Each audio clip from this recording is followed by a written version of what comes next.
Welcome to Prime Life. We call it Retirement 2.0. Leave each episode with tips and new ideas to help you navigate retirement in our new age. It's your time. Make it count. This podcast is for educational purposes only. It is not intended as medical, investment, or financial advice. We do not sponsor or endorse any of the individuals, companies, products, or services featured on this podcast. Any statements or opinions expressed are of the individual who makes them. We hope you enjoy the episode. Welcome back to the Prime Life Podcast, where we explore the ideas, innovations, and people shaping the future of longevity.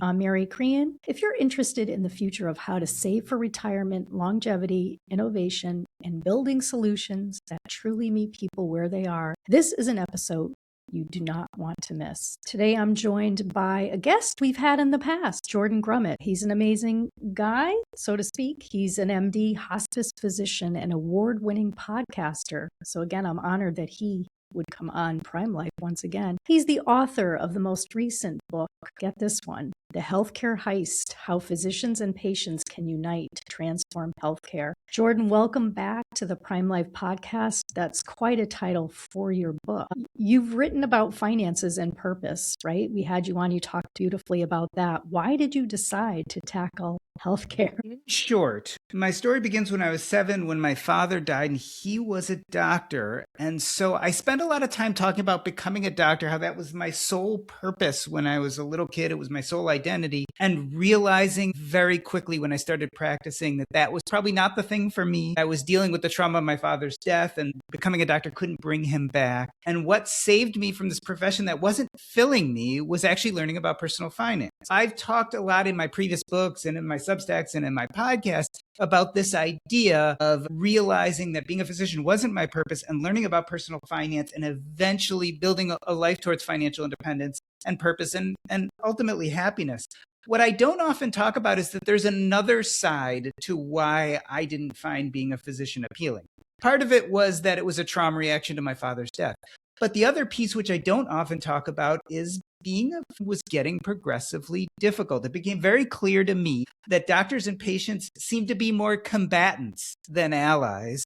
And it seemed like there were these third parties who were reaching their hands into the clinical encounter, grabbing all the money out, and making our lives really difficult. And so this is the piece I don't talk about much, but actually was the other side of why I left medicine. Not only because it didn't fulfill my sense of purpose, but because the system itself is broken and I felt like I was leveraged in a system that I didn't control. That's very interesting. Can you talk a little bit more about this patient and physician division? You know, it's amazing. And we don't even think about it anymore, but think about all the ways that patients and doctors are divided and who's responsible for it. So first and foremost, if you think about your average office visit, you walk in and what does the doctor do? Their head is buried in a computer. So that's an electronic medical record. And the electronic medical records were made by the electronic medical record industry. And they serve things like billing and coding and making lots of money. But what they don't do is help bond the doctor and patient together. In fact, they've done studies to show that physicians look patients in the eye much less time than they did even 20 years ago before we had electronic medical. The studies show electronic medical records don't actually improve care at all. So basically, we have this third party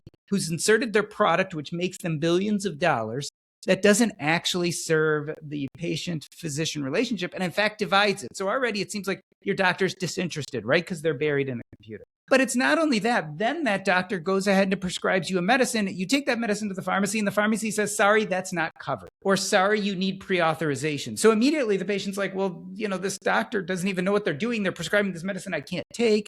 Yes. And then the doctor's office has to spend 45 minutes, an hour on the phone to get this pre-authorization. A lot of times it's denied anyway. And if it does go through, a lot of times the patient gets there and the pharmacy hasn't got the word yet. So the patient goes a second time and the pharmacy says, sorry, your doctor hasn't called us yet. So there's this idea that these third parties that are making lots of money on these decisions are really tearing the doctor-patient relationship apart. There were really two big sentinel events that have really hurt the doctor-patient relationship. The first was in, I think it was 1997. There was a study by the Institute of Medicine called To Err is Human, and it suggested that up to 98,000 patients a year died in the hospital due to errors, mostly from physicians. Now, this was a horrible study. First and foremost, what they did is they took a few cases and they widely extrapolated it to millions of people. And just from a common sense standpoint, it would suggest that pretty much 1 in 2 people in the hospital who die was from an error as opposed to from natural causes, which we know is just not true. And so this is a highly debunked study, but the medical malpractice industry glommed on this. And if you go do a Google search on medical malpractice, the first thing you're going to do is find thousands of lawyers' pages, and that is the first thing they talk about. To Err is Human basically made physicians seem careless and specifically uncaring. And so that was a huge divide. It was like your doctor is not paying attention to you, and that's why people are dying in the hospital. That was the first part. The second part was the movement of, again, another company here. Insurance companies started instituting something called HMOs. HMOs in managed care basically took the primary care physician and said, we want you to do something you were never trained to do. Not only are you going to see the patients and treat their illness, but you're going to become the gatekeeper who decides what referrals they can get, what tests they can get, when they can be hospitalized, when they can't be hospitalized. So it took a physician who's really, we've taken an oath to be in charge of each specific patient and made us in charge of populations of patients and the economy of our healthcare system. We were never trained to do that. And we also became the bad guys, right? Not only were we careless and people were dying in the hospital because of it, but on top of that, we were then denying care in the outpatient setting. So when you put this all together with things like the electronic medical record and with pre-authorizations and denials and all this other stuff, doctors and patients no longer feel bonded. In fact, we feel like we're on opposite sides. And this has caused real damage. Yeah, obviously all of us have doctors. I'm fortunate to have some really amazing doctors.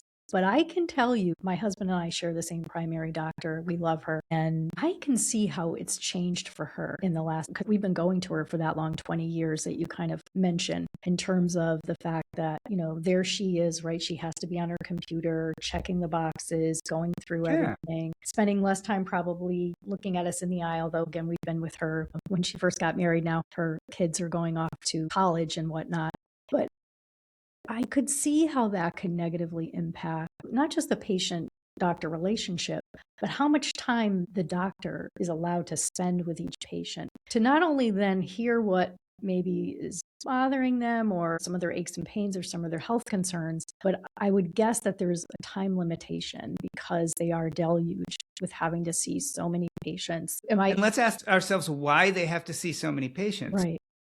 Not only all the compliance and overhead that come with things like electronic medical records and reporting to Medicare and Medicaid, but the chances are that doctor, when you started seeing them all those years ago, was probably in private practice. Maybe not, but probably. Mm-hmm. Nowadays, the likelihood of being in private practice is very small because venture capital and private equity have bought up all the practices. And the first thing they do when they buy up practices is they start trying to get more and more efficient, right? Because you have to remember, businesses have a fiduciary responsibility to their shareholders. Doctors and healthcare providers have the Hippocratic Oath and a standard of care standard. Those are different things. The Hippocratic Oath and the standard of care say that each and every individual patient, you will treat them to the highest of your abilities. The fiduciary standards, when private equity and venture capital takes over a medical practice and dictates how the doctors practice, how many patients they see an hour and what tests they can order, you have a business performing and practicing medicine. But that business has a fiduciary or business responsibility. It does not have a clinical responsibility. And so part of it is just that now these practices are owned and doctors are being told how many patients to see an hour. They're being told what referrals to order and not to order. They're being told, hey, we offer this service here, so you need to send all your patients for this service. It's really become a business. And again, when we're talking about third parties that are ruining the doctor-patient relationship, it's just another example of how things can go wrong. Yeah. So you've mentioned several third parties responsible for your term, policing our healthcare dollars, which I thought is an interesting word. I know that's also the title of your book, The Healthcare Heist. You've mentioned a few. Any more entities that perhaps you haven't mentioned the picture of healthcare? There are tons, but the big ones are health insurers, pharmaceutical companies, malpractice lawyers, electronic medical records companies, private equity, and venture capital. Those are the big ones, and they are having record profits. They're paying their CEOs hundreds of millions of dollars. Pharmaceutical companies are making huge profit margins, much higher than most of the rest of the top of the S&P 500. And in many ways, they actually aren't improving the system or are relying on public funding. Like a lot of people don't realize this. Since 1930, the National Institutes of Health, the NIH, a publicly funded entity, has done over $900 billion worth of research. And they did a study from 2010 to 2016, and they looked at every major drug that hit the market. And every single one of those drugs was built off of research that was publicly funded. And so we're already paying for all this stuff once. Pharmaceutical companies are coming in and charging huge amounts, and they're using something called the R&D myth to basically excuse themselves from not fleecing America. Right. Well, that I had never heard of, so I'm glad you brought that to our audience's attention in terms of the public funding that's already been going on versus the R&D with pharmaceuticals. I'm a marketer, so I'm always looking at advertisers, right? It's my nature, no matter if it's a sporting event, like now we have the World Cup going on, or if it's an F1 race, or if it's just a favorite show that I like, maybe a Netflix series, whatnot. When we look at the commercials and the sponsors, it's definitely amazing. And I'm going to pick a little bit more on the pharmaceutical companies, just a little bit, because I see commercials where people are having lots of fun and they're dancing and singing. And is this true, Jordan? I'm not sure that the United States is one of the only countries that allows direct-to-consumer advertising for pharmaceuticals. Yes, I believe it's true. And also remember, in the US, it was not legal until a few decades ago. Right. Basically, legislation passed which allowed it. And so the caveat was they had to mention all the side effects. And that's why whenever you see these wonderful commercials that are really happy, and at the end, they speak through all the ways you can die from the medicine. Yes. Because it's a requirement. And pay attention to this. Yeah. When a pharmaceutical company pays millions of dollars to have an advertisement during the Super Bowl, they are claiming that it is R&D, the big cost, and that's why we have to give them all these breaks and allow them to have patent protection for all these years. But that's not where they're spending the money. Actually, the R&D myth is they're spending a lot of money on R&D. They're not. They are spending a lot of money on marketing and advertising, which directly leads to their bottom line. So when you look at R&D, research and development, they say, look, it costs millions and millions of dollars to go through R&D. In fact, it costs billions of dollars to go through R&D for any new given drug. A lot of drugs never work, and a lot of them never make it through the FDA. And so I get the argument. What they don't tell you is that for the average drug out there, their R&D costs were about 1.8 billion, but they make on average 18 billion. So 10 times profit. What they also don't mention is what we already mentioned before, that a lot of the R&D actually took place through public funding. Right. They also don't mention that nowadays, most of the big pharmaceutical companies don't actually pay for R&D. They don't even make their own new drugs. Mostly what they do is they buy their drugs from smaller companies who do the R&D themselves. And those smaller companies are much more efficient, pay a lot less for R&D. And then the big company just buys it and markets and advertises it. And so it's kind of a myth. And what do they get in exchange? They get to be patented on average for 18 years. And actually they look at the blockbusters. So there's ways of manipulating the patents. So you can take a drug and you can slightly modify it, or you can find a new indication, right? I'm taking this pill for blood pressure, but now it also helps protect the kidneys because it brings the blood pressure down. So I'm going to get an indication for not only blood pressure, but for kidney protection. And then they slap on more years of patents. So they looked at the biggest drugs on the market and found that they on average had 38 years of patent protection, whereas they were supposed to have 18. So there's lots of ways to really manipulate things. When you actually look at the data, most of the big drug pharmaceutical companies have made less and less new drugs every year, and they make a lot more of what I call Me Too drugs. These are drugs that look a lot like a previous drug, and they either slightly modify it and give it a new name, but it does all the same things, or they find a different way to deliver it. Like we see this in insulins a lot. There's insulin pens, and there's insulin injectors, and there's now oral tabs. And so what they do is they try to find a different delivery mechanism, patent that, and then market it as a new drug. So there's lots of funny ways they get around paying pretty much less for R&D than we assume, and yet getting all the benefits. Right. Yeah. And again, much of what you shared, I had no idea, and I'm sure others don't as well. Yeah, most people don't. Right. When you talk, I never quite thought about the private equity, buying up the practices. And those of us that have been in the business world, I started my career as an entrepreneur in very small business. Nonetheless, we know that there's always a numbers game that you have to look at when you're trying to bring in X number of customers. It doesn't matter what the widget is or what the service is to make things really go. But when you have investors, and again, I was not involved in a business that had investors, your fiduciary job is to return on the investment. And so you're right, that personal, that humanness gets kind of pulled out of the whole equation. So what can we do about it? I mean, this is very complicated and very much tied to so many different entities that have, let's face it, a lot of power. I mean, you talked about lawyers. I happen to have a few in my family. I'm sure you do as well. I'm not saying they're all not good people. There are lots of good ones. But the bottom line is they have a very strong, what's the right phrase? They have strong entities that protect them and lobbying, et cetera. So let's talk about the word I was missing.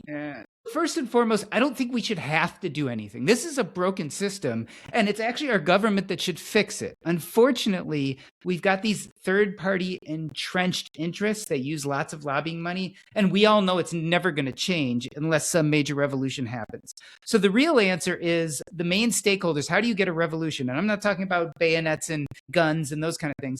What I'm talking about is the kind of quiet revolutions we get often in the United States and throughout the world. Bloodless revolutions are close to bloodless, not completely. Yeah. We have tons of examples in the US. A great example is the civil rights movement, right? In 1965, they passed the Civil Rights Act. And that was a time when most of the stakeholders came together and they were entrenched interests. And they said, we will not stand for this anymore. And you get grassroots change. And the way you get that is all the stakeholders come together. And usually stakeholders tend to come together around a shared story. During the civil rights movement, it was things like Rosa Parks. That story brought all the stakeholders together. It said, boy, there's injustice in the world and the laws aren't changing fast enough. And we have to stand up and fight for this. That's happened multiple times in the United States. And I believe the same thing has to happen here. The stakeholders, meaning those who deliver care, doctors, nurses, social workers, chaplains, physical therapists, occupational therapists, you name them all. People who deliver care and the people who get care, which is you, me, and everyone else, we all have to come together as allies and major stakeholders and press this kind of change. That's the revolution we need. That's a little bit pie in the sky. I think it was already happening a little with Obamacare. That obviously fell through. I think it eventually will happen. But another question is, what can each of us do now? And so you just mentioned lawyers and malpractice, and there's a lot of money in that field, and there's a lot of lobbying. Well, first and foremost, most people don't realize. Can you guess what percentage of medical malpractice cases never make it to court because they get thrown out before they make it to court? Any idea how many, what percent? I have no idea. 2/3.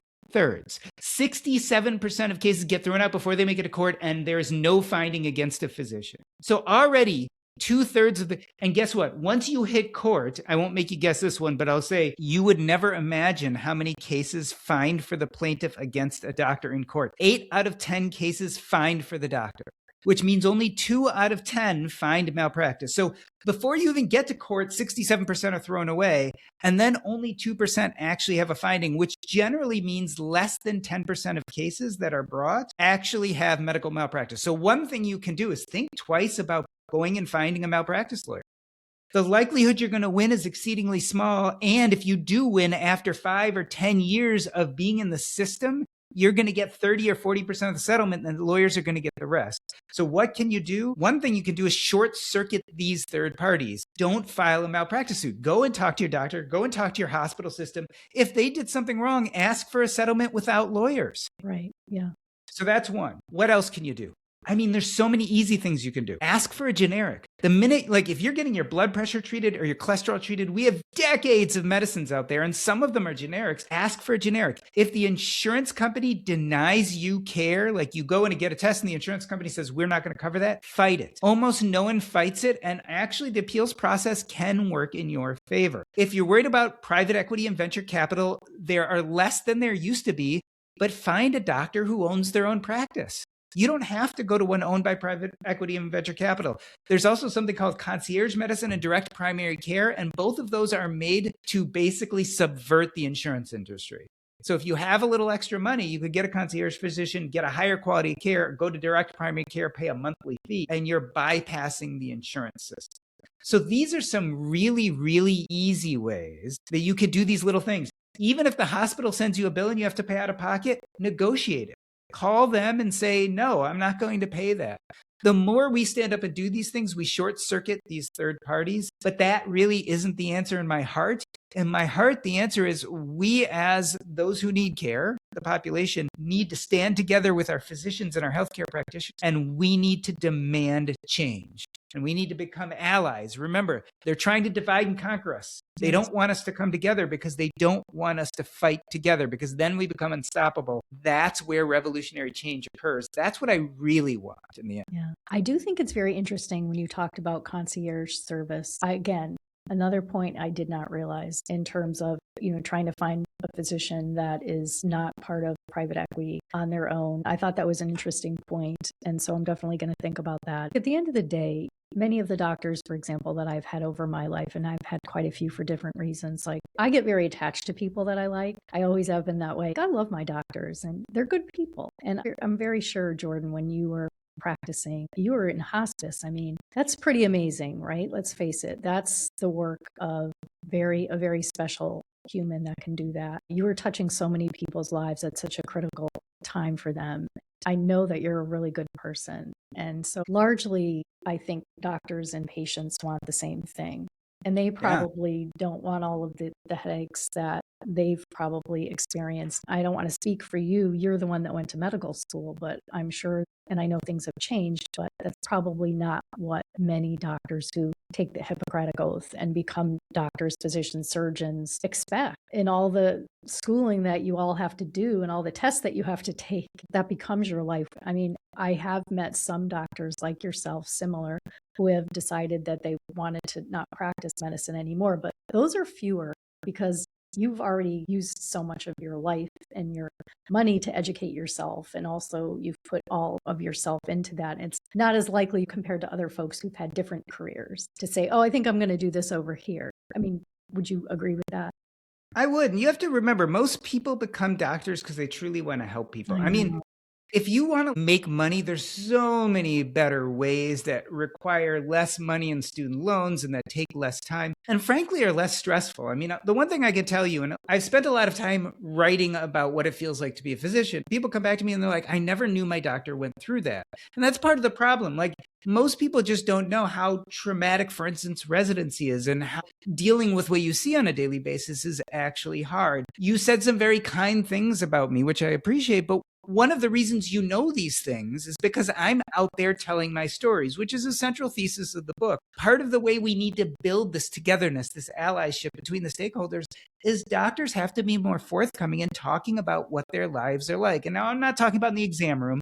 Like if you come to see me in the emergency room and you have chest pain, you don't want to hear about my day. You want your chest pain taken care of. But out in the world, we need to do more talking about what it feels like to be a doctor, what our concerns are. We always tell people what we know, right? We do a great job of telling them how to fight heart disease and how to treat their cholesterol. But we do a horrible job of telling them who we are. And that's what I kind of dedicated my life to, whether I'm writing about medicine or I'm writing about personal finances or I'm writing about hospice. A lot of what I try to do is to pull back the curtain so that people can see who we are, because it's harder for those third parties to divide us if they know our stories. When you know our stories, the third parties try to divide us, they try to tear us apart, and you kind of look at them and say, no, this is Dr. Grumet. I know him. Like, I know him. I know where his heart is. And that's another way we kind of fight back, is when we don't let these third parties color this very important relationship. So it sounds like you're out there with your giant megaphone, or maybe it's one doctor at a time, sharing your story and hoping that they will share theirs and see,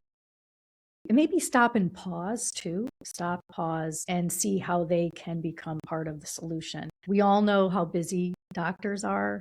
I mean, everyone is, but doctors especially, their schedules and the amount of patient care they have to do, and other healthcare professionals also. I don't want to leave them out, but I do think that you continuing to educate people, share your story is going to help. Any final reflections before we come to the end? And then I'm going to ask you, if someone wants to get in touch with you, what's the best way? But any final reflections on our conversation today, Jordan? This can improve. Back in the early 1900s, the UK, the United Kingdom, was faced with all of these same problems. And an errant doctor, a guy named A.J. Cronin, wrote a book called The Citadel about the atrocities of their medical system. And that book was attributed with the legislation that eventually became the NHS, the National Health Service, one of the first universal healthcare systems, the healthcare system that still covers every single citizen of the UK today. It is far from perfect. But when we tell our stories and when we come together as stakeholders, the world changes. I am very optimistic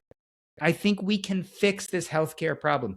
We spend double what most countries spend per person on healthcare, and yet we don't have a universal system. And whether you think it or not, you're already paying. Like the average country pays about $6,000 or $7,000 per year per person for healthcare. We pay about $13,000. In that country, they get taxed at a higher rate. And we feel excited because we don't get taxed at that higher rate. But we get premiumed to death through our health insurers. I'm going to have to pay for health insurance since I'm not employer covered anymore. I'm going to have to pay $36,000 this year for my family of 4. I should have to pay much, much less. We're already paying. We might as well have a universal healthcare system. We're paying double what everyone else does. Why isn't everyone covered? We're paying for it already. Yeah. And I used to say that early on when my husband and I were self-employed. We have 2 children. They're grown adults now. And we had to pay for our health insurance. It was our organization, our company. And sometimes we would say to people who worked for employers, you don't realize how fortunate you are to have that amount that you're paying through an employer versus when you're self-employed, which you just shared how much you have to pay for you and your family of 4. It surely adds up. And I think at the end of the day, we all want for people to get the health care that they need and not have to worry so much, because at the end of the day, you need the care you want. If you're not feeling well, let's figure it out and get you the care that you need so that you can be healthy and happy and have a good long life. At least many of us feel that way. What's the best way individuals can get in touch with you? We will put everything in the show notes. I will put a link to your newest book as well. But what's the best way, Jordan? The best way is to go to jordangrumet.com. That's JORDANGRUMET.com. There you can see all 3 of my books, Taking Stock, The Purpose Code, and The Healthcare Heist, as well as the other places I create content. The Earn and Invest podcast is there, as well as the Purpose Code Substack. JordanGrumet.com. You get everything in one place. No, that's great. And Jordan, thanks for coming back on Prime Life. I was so excited when I saw what you were doing on LinkedIn. I'm like, have to have Jordan back on. Keep us posted with the progress that you're making with your book and getting out there. I know you do a lot of public speaking, etc. And again, thank you for making time for me, especially to our audience. Thank you for listening. Tell your friends, your colleagues about us. Until the next episode, we bid you farewell. Everyone have a great day. And thanks again, Jordan, for spending some time with me today. Thank you for having me. Remember to subscribe to the Prime Life podcast anywhere you find podcasts. You can find all of our episodes, contact information, and more on our website, primelifepodcast.com.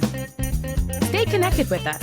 Follow us on LinkedIn, Instagram, Facebook, and TikTok.